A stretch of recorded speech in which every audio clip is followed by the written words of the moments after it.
oh my God, did you know that in Russia, right, it becomes a kind of generalized statement that I'm not a big fan of in class, but it at least is that beginning point of cross-cultural analysis, Right. that they suddenly realize that they knew that in the US, what they stick on their laptops or what they put on their backpacks, the little patches on the backpack, are going to be different from person to person to person. They get that.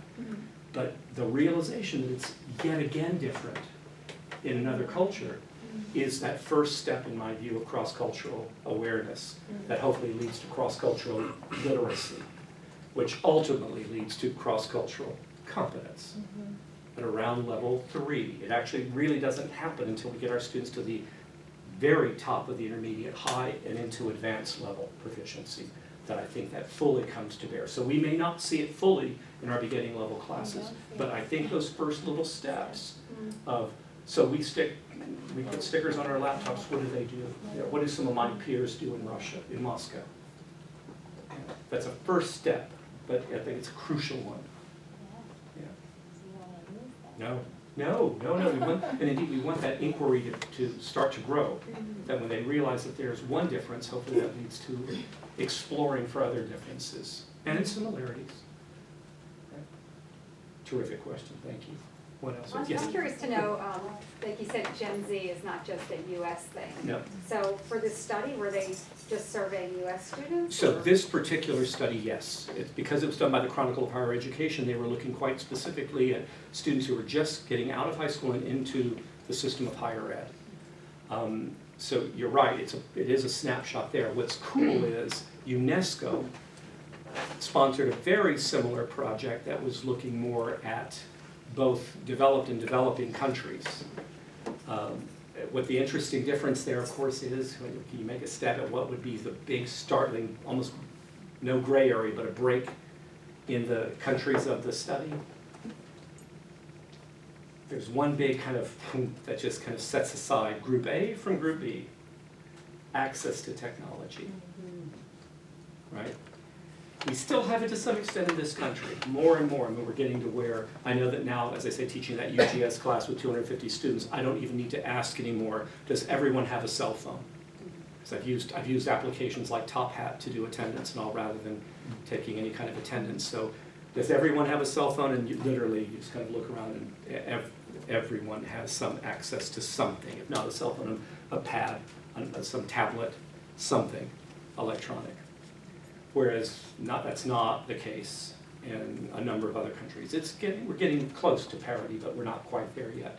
So that, to me, is the one, that feature of access to information via electronic media, it does distinguish. Say if you're working in African languages, for example, and working in poor regions of even, say, Italian, but working in truly rural areas. Same with Russia. If I'm working in Moscow, no problem. Everyone's got access.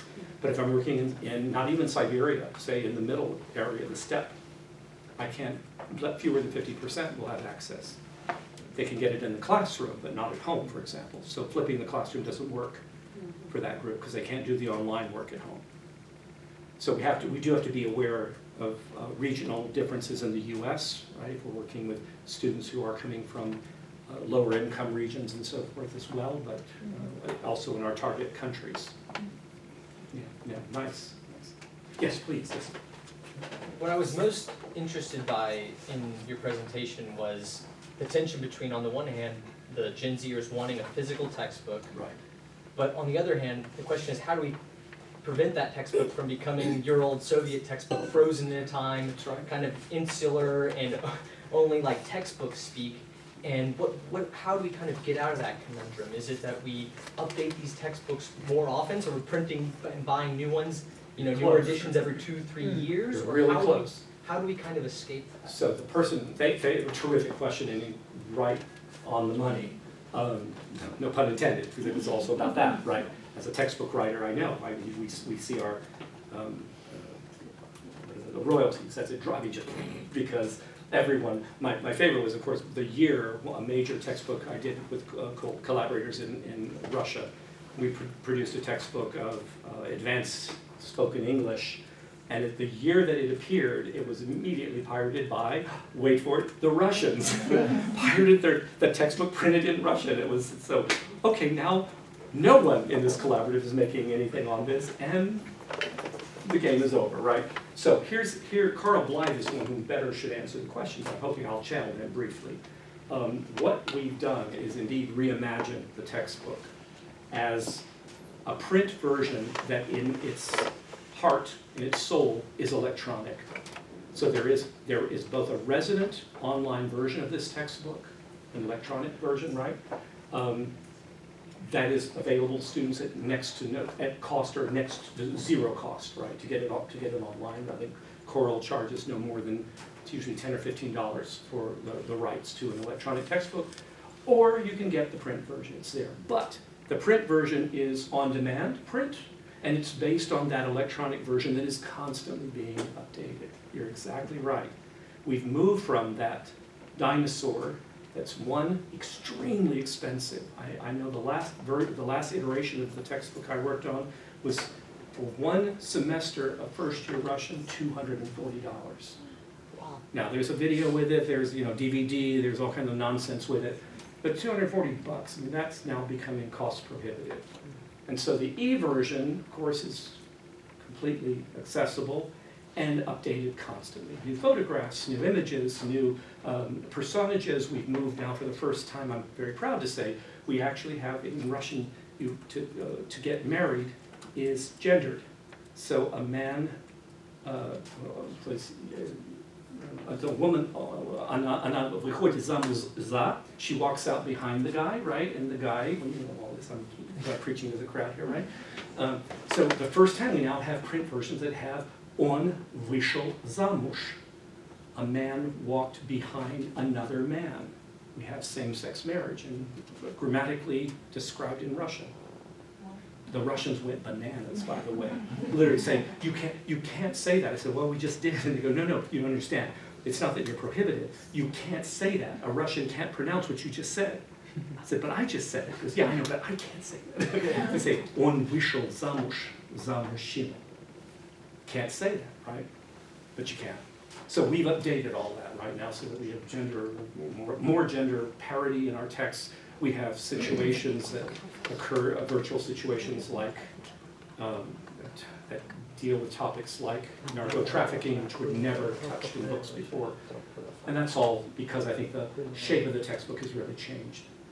The point, I hope where the kernel of your question came from is, so why is it that Gen Z wants that in print?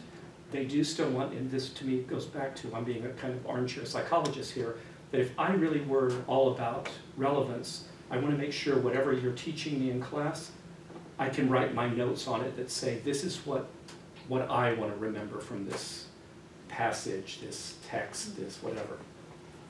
I think that's why they're instilled into the textbook rather than the online versions that millennials seem to be in preference of. Yeah. Yes, please go. And now go right next door. I promise. No, we go 1, 2. Thank you, John. That was a wonderful presentation and for sharing what the chronicle of higher education, for paraphrasing that. Sure. It was really good. It was interesting also to see how they want the in-person contact. Yeah.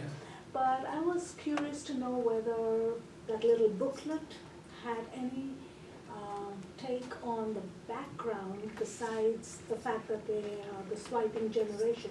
Background in terms of cultural exposure and linguistic, because we are seeing a whole new population of students who are translanguaging. Many of them have come with they're multilingual students Good now. point. Not just monolingual or bilingual, but they've been exposed to 2-3 languages and various cultures, either in person because of their background or just the swiping.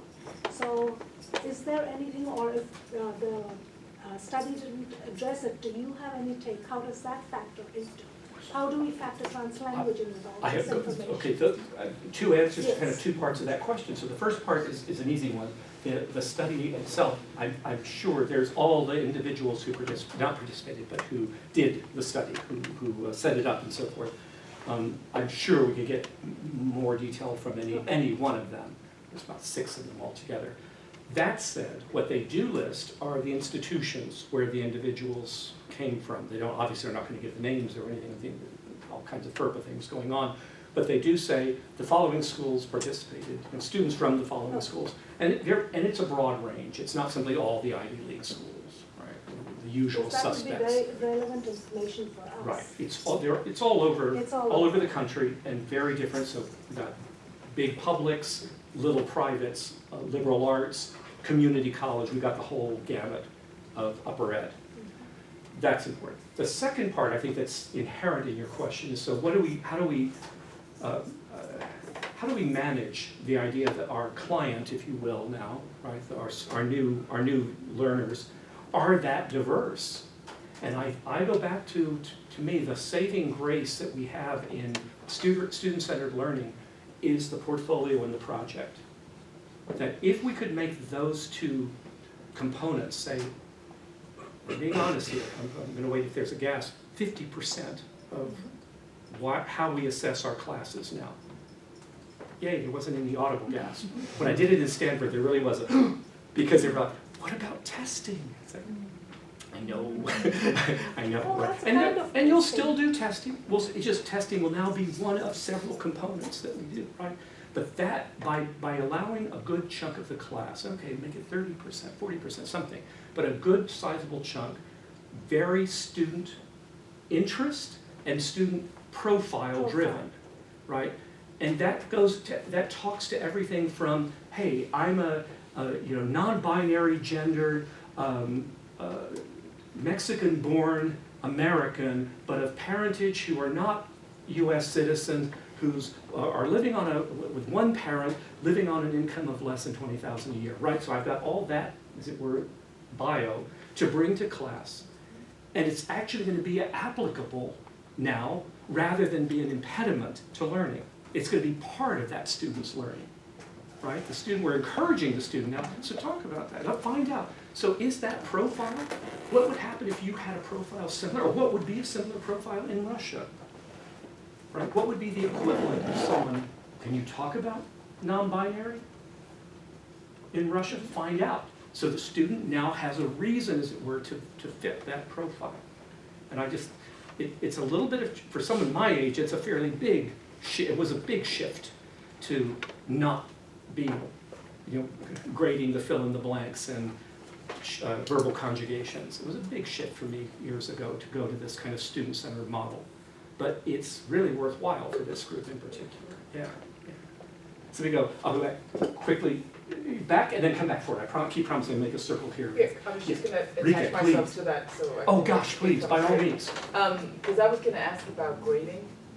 I'm seeing more and more in all the forums I'm on, not just in language learning, but that studies are showing that grading is actually running counter to students learning something. I think and I completely mean, 180 that's my experience degrees. too, and I guess my question is then, I'm trying to weed out the grading of all my classes, but how does that look in and I think you're talking about some of that with the projects and things. I'm saying it as loudly as I can. Talking about bringing down the anxiety level? Yes. Which is, grades, they're All right attached up to there that, again then. right? When you attach, again, a quarter of the grade to getting the right conjugation, when that's not proficiency, keeps telling us that's not what proficiency is all about. Of course we want accuracy. Of course, I'm going to go on record. Yes, of course we want accuracy. But we want accuracy as a product of competence, right? As the student becomes, the learner becomes more and more confident and able to handle these situations going up that cone, then the grammar, I don't want to just say the grammar just falls into place, but the student actually realizes the importance of getting the grammar right to be able to do those upper tasks. It's sort of a self-fulfilling prophecy. Either you get it right from the beginning and you progress, or you realize that you will hit a glass ceiling at some point because you need to get all the grammar, all the lexicon in place. So I'm all over. Richard Flores, by the way, kind of sidebar here, our unfortunately soon to be stepping down senior associate dean, actually taught a class this past semester with no grades, and found it. Yeah, he taught his upper division course, and the students had no grades, They got assessments instead. That would be my dream. And he said the response was unbelievably positive. Ah. He said, he had to say, I finally got course evaluations like you teaching fellows get, right? He said he got his first 4.9 teaching evaluation. He said he'd never had one in all his time at UT. And you're right, I think there's a huge amount both of anxiety as well as a kind of, almost a stigma to having a grade attached to what we're doing in a class that's supposed to be so holistic, right? We're yelling, like I am now, don't do things that have a right, wrong answer in a language class, right? Let the students explore a bit and feel their way through the language so that they get it. They appreciate the changes in the language and the nuance in the language. And then we say, and then assign that a grade. Assign all that nuance a B- or a B+, right? It is counterintuitive. Yeah. We shouldn't be surprised that they take it more personally. That's right, and then they do. We That's shouldn't be exactly right. It's exactly They do right. take it more personally. Yeah, go ahead, Rita. Well, I know, I was just gonna say, if maybe that's something that, if we need a workshop or something, or if people are already doing it or something, can we? Are you volunteering?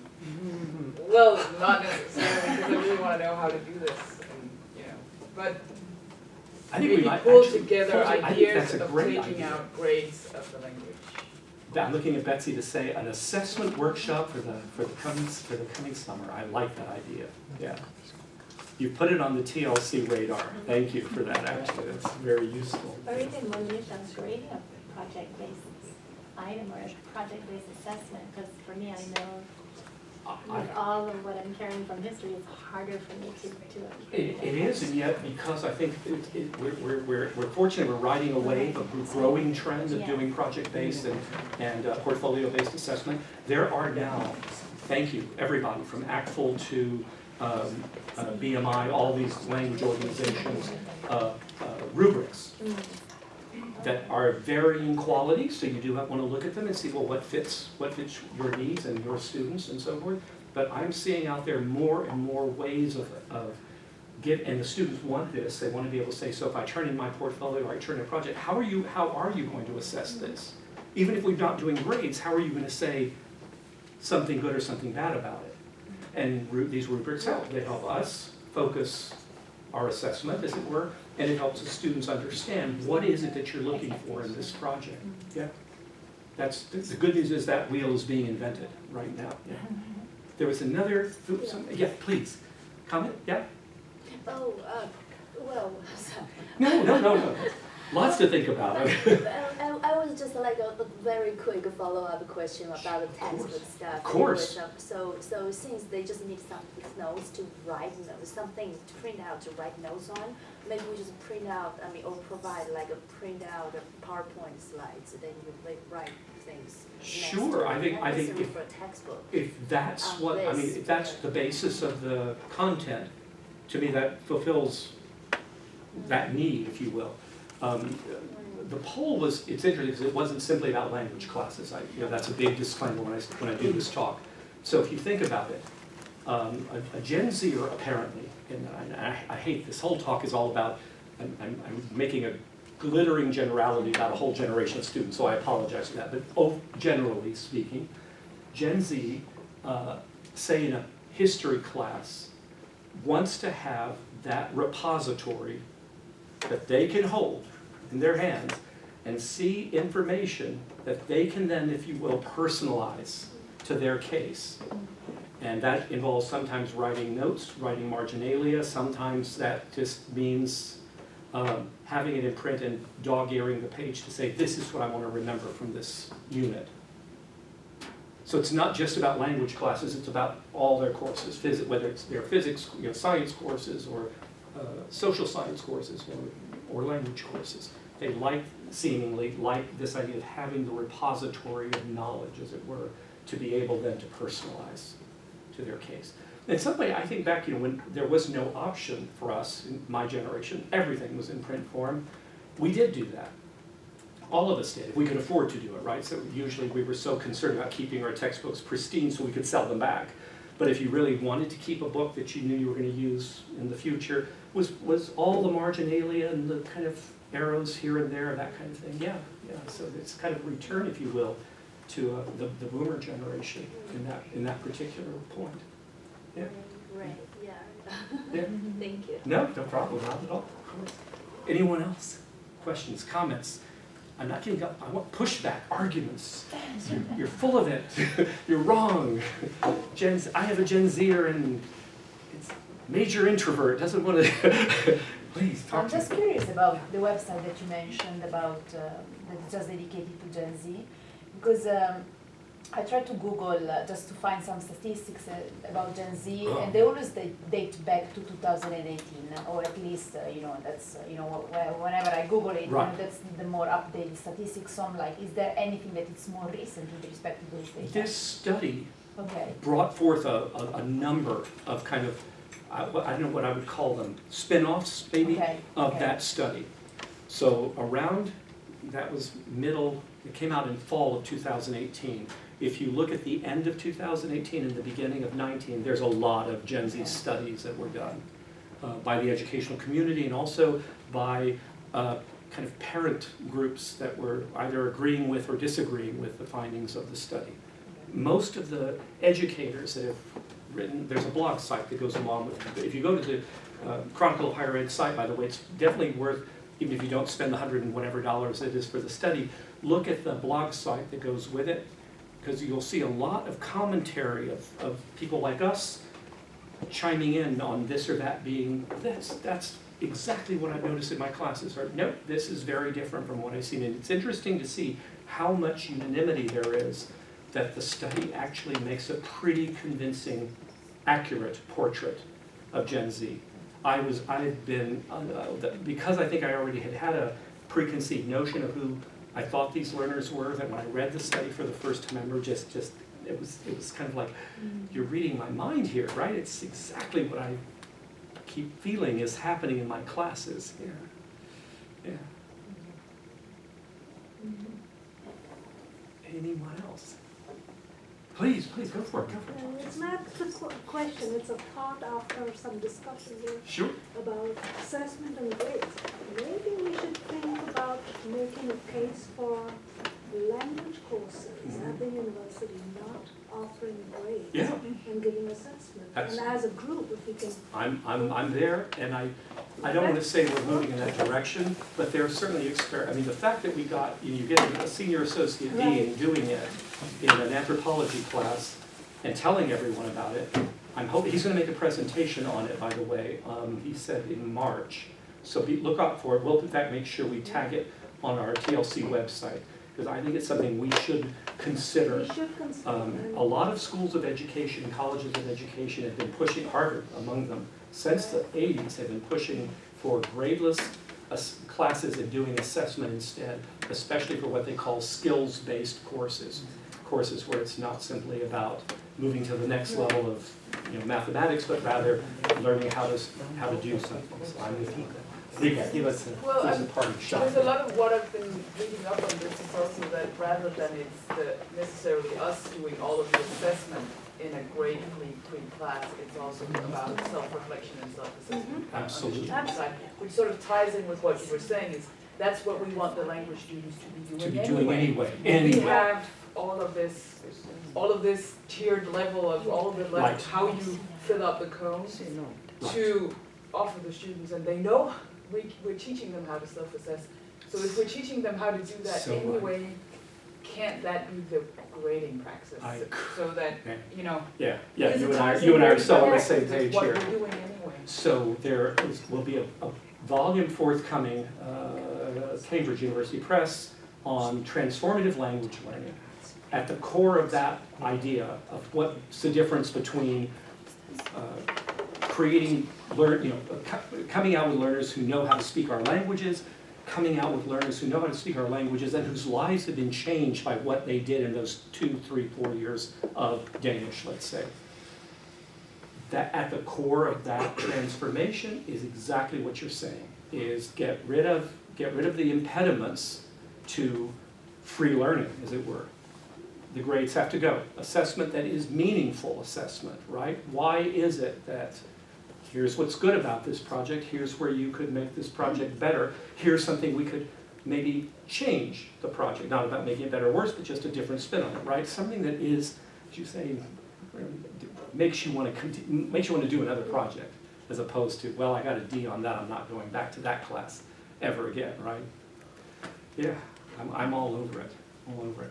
So let's write up a white paper and present it to Richard Flores before he leaves, and see if we can get this underway. So everyone, I cannot thank you enough. This is the first. We will definitely have. We have already scheduled 2 more. We're going back on our graduate student presentations. We'll be actually doing one we have not done in Language Matters, I think, ever. No, but one time we did. We had a Chinese Jeopardy. I was saying we rarely get Chinese represented at Language Matters, and what it's going to be useful for anyone, not just for Chinese, is what to do with orthographies and orthographic differences in languages. This is a very different take on how tied Chinese orthography is, the characters, to culture. And is that not actually true even of Latinate alphabets as well? It's a very interesting talk I've heard her do. And then that's March, and then in April, help remind me, it's our Spanish one. And I'm not remembering the topic now, but we have 2 grad students from Spanish. Is it the digital storytelling? Is it the storytelling? Storytelling. It is storytelling, thank you. Oh, Thank so you. the Spanish version of EPUB. Yes, Exactly yes, the it's same exactly thing. the same. So come and join us, please, and to stay on the website for TLC, and we'd love to have you. Bring your friends, bring your colleagues. Come and thank you. Good to see you. So this year.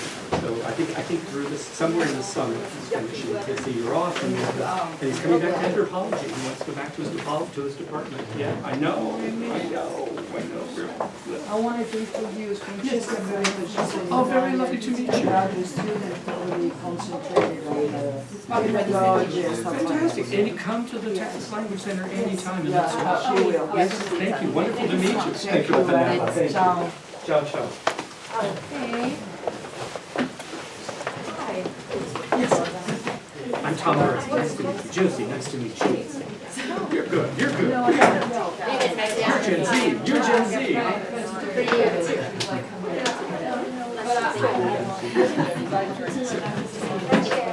So tell me, as I say, so